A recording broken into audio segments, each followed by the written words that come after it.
Hello my dear family members, if you are preparing for M3 assessment test, then this video is going to be very much helpful because this is the real questions and you need to practice because questions are being repeated. So please go through these type of questions whichever I am sharing, and I am uploading all the questions guys. Please do subscribe and watch the playlist regarding any component that you want, because we are going to discuss about the interview questions, the communication round and all the rounds further, right? So please do subscribe.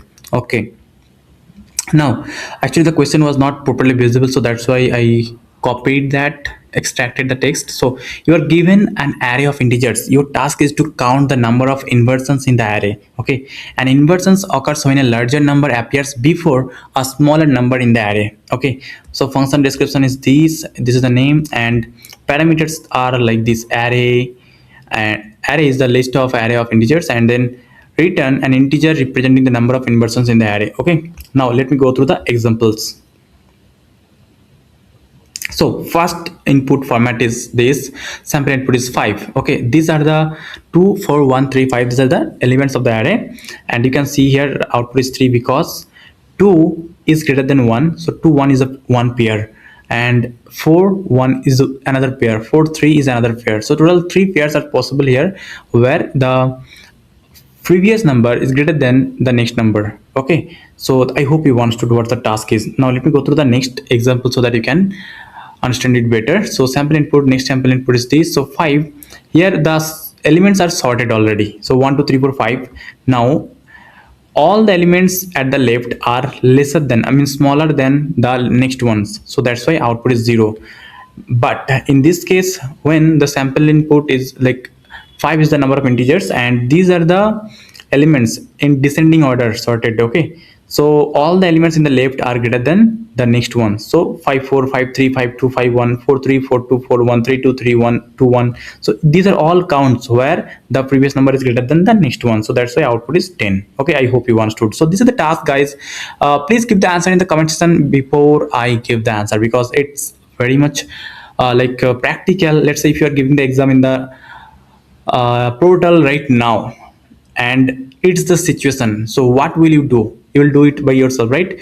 And if you want to get the real feel of the exam hall, then please go through the link provided in the description box or in the comment section. If you go through that and get that materials, then you will get the real environment of the exam, like mock test you can give. Also all the previous year and recent year questions are available there, interview preparations, communication assessment.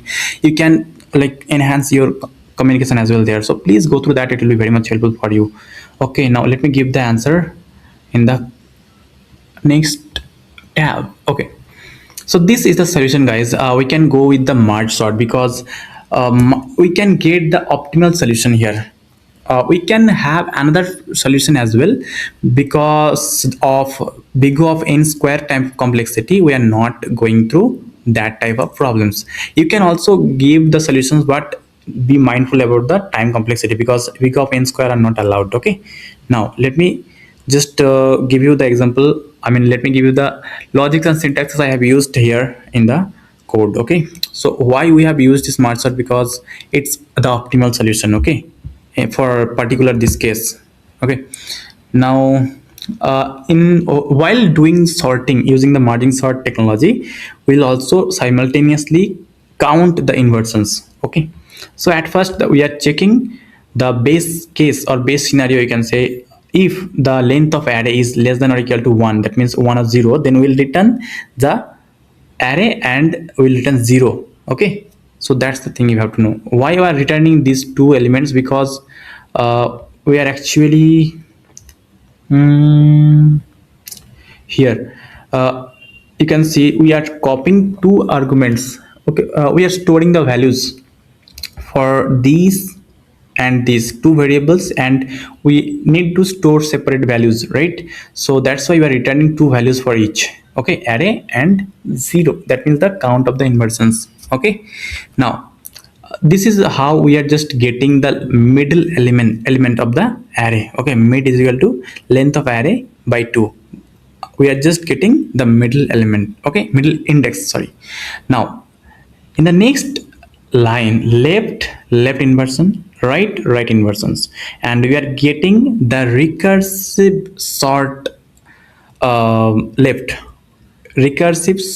left and recursive sort right. How? So this is the variable, and this is the variable which will be responsible to make changes for both. Okay, merge sort, it will recursively being changed and it will get the inversion count from left up, and this will take like this will calculate the inversion count from the right. Okay, I hope you understood. Now the next lines are this. So this is the blank list or blank array where we are storing all the sorted values. Okay, like merge sorted values. Okay, now we are initializing this value I is equal to 0 and j is equal to 0 for pointer purpose. Okay, left pointer and right pointer. Now inversions is equal to left inversion plus right inversion. Why?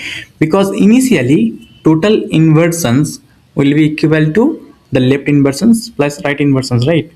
And we have to compare from both halves, like left half and right half. That's why we are running a while loop to check the left half and the right half, while I less than length of left and j less than length of right. Okay, if left I lesser than equal to right j, merged dot append left I. Why we are doing this?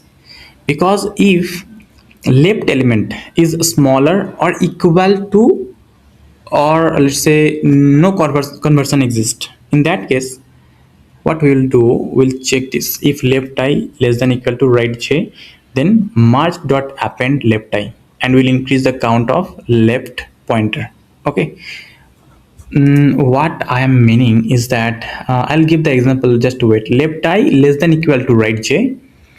I'll give the example, just to wait. Okay, now what we are doing here is that, let's say if right j is smaller than left I, then right j is also smaller than every element after left I. What I am meaning, let me give you a quick example. Let's say left is equal to 2, 4 and 6. This is after sorted values, right?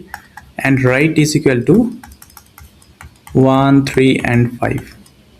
In that case, if right I, this element, is lesser than left I, that means this element is lesser than all the elements, because these are both sorted.